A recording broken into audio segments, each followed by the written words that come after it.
Okay, so I don't agree with Sadiq Khan's approach to dealing with to do the. Yeah. I have to say the question again.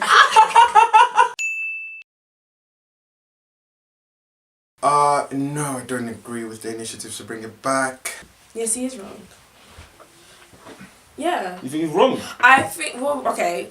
I think Sadiq Khan is completely wrong to bring back stop and search, but I'm not surprised that he's done it. It's not. I understand the idea. I do believe there needs to be something that is there. But the thing is, he's not bringing it with education. He's bringing just that. Stop and search is statistically ineffective, and he knows this. Mm-hmm. But it's because he's under so much pressure as Mayor of London.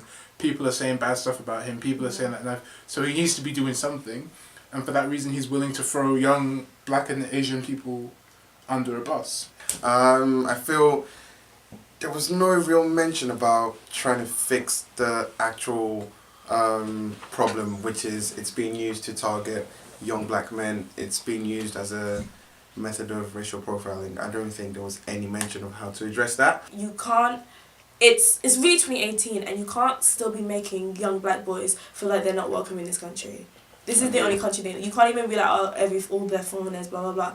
This is the only country they know, and when you bring stop and search, you're targeting them. You're making these people feel like this country's not my home, and when they feel that way, it brings rage. He should, because but at the end of the day, when it comes to knife crime, it all depends on the person and like their upbringing. Because for some people, knife crime is all they know. It's a quick fix, and it's easy to do. To say that, and it's easy to just say, oh, let's just stop and search, and then he didn't want to answer the question, are black people going to be targeted in this? And it was obvious that they were, and he refused to answer the question.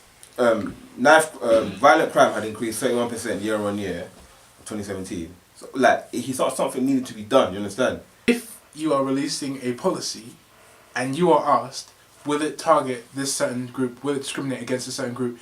And you can't answer that question. The policy is trash. The policy should not exist. I think he avoided the question because he didn't want to lie. Like, he knows that young black men will be targeted because most of the victims and most of the people committing the crimes are young black men. So he didn't want to lie. Like, let's be real. Like I said before,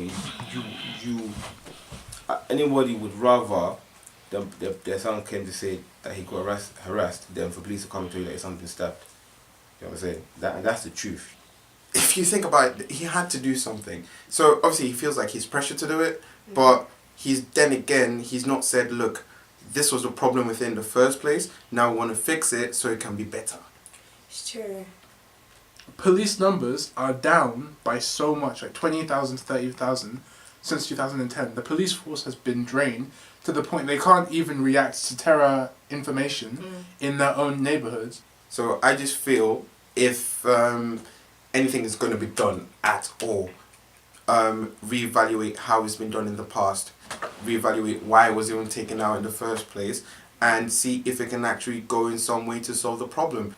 Like, fair enough, if you want to bring back police stop and search and you increase police numbers so you can have local police in every neighbourhood who get to know the community, can work with the community. Yeah, Bobby's on the beat. Yeah. If you have that, then maybe talk about bringing back stop and search. But the way it is now, it's just going to make things worse.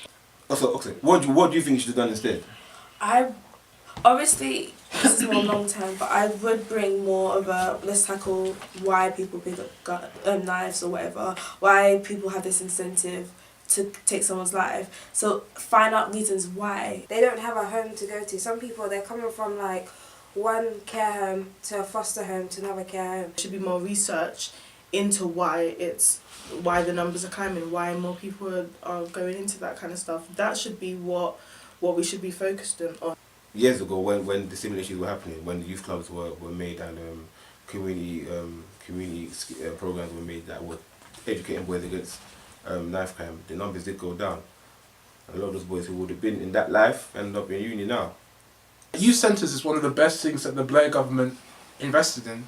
Like, youth centres was a great thing, and they've basically been demolished under the Tories. They cut cut. Yeah, Everywhere. Even I went to a youth centre as a kid. I'm not saying that I was embroiled in that life, but it gave me something to do. It gave me a distraction.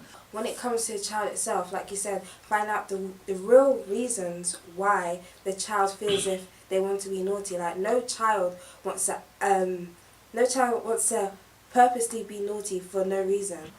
Oh, you've messed me around, I'm gonna come and shank you, and then now they're carrying a knife and ready to shank the person. Is that reality? And then it carries on, he shanked this person, I'm gonna have to back it and go and shank him. Like it's an ongoing thing. And it's like it's like a normal thing for some people. I think the problem is so much about people, carrying knives. Fine, that's bad, but I feel also people don't understand the value of life as well and the consequences of their actions. How can you just take someone's life like that and then the next day keep it moving? Yeah. People who say that music has nothing to do with it are being just as obtuse as people who say that it's all down to music. Like, it's not all down to music, but music has something. If you're, especially drill music, like if you're glorifying knife crime, then of course the emotional weight of a person's life is going to be taken lightly. Yeah, it is. Part of me will be like, look, if it is brought back and it is structured properly, I wouldn't mind. And at the end of the day, we're talking about people's lives. People are dying, right? And something needs to be done. Yeah, like it doesn't matter how many black people in hoodies Sadiq Khan poses with, or how many like letters to the Guardian young black people write about knife crime and we need to do better. Like, I want to see like actual thought through initiatives. I get why it's something. My point is something needs to be done. He's right for doing it, but he's also wrong for not attacking the causation as well. That's what I see.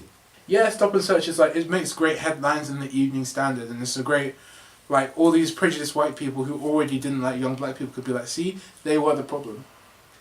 If you're able to get people and at that age lecture them on the consequences of their actions, let people know that there is an alternative which is material. Because I think the problem is a lot of people say, oh yeah, there's this alternative, this that, but it's not. It doesn't seem practical. I don't have some guy coming and breakdancing rapping like taking a life isn't cool. Like, no, like, can you actually engage with young people, talk to young people as people?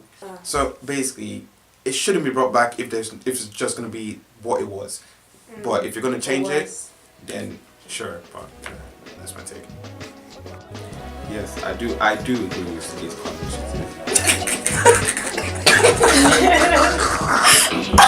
You did that. I don't know if you know that. Yes, I do. Yes, I do.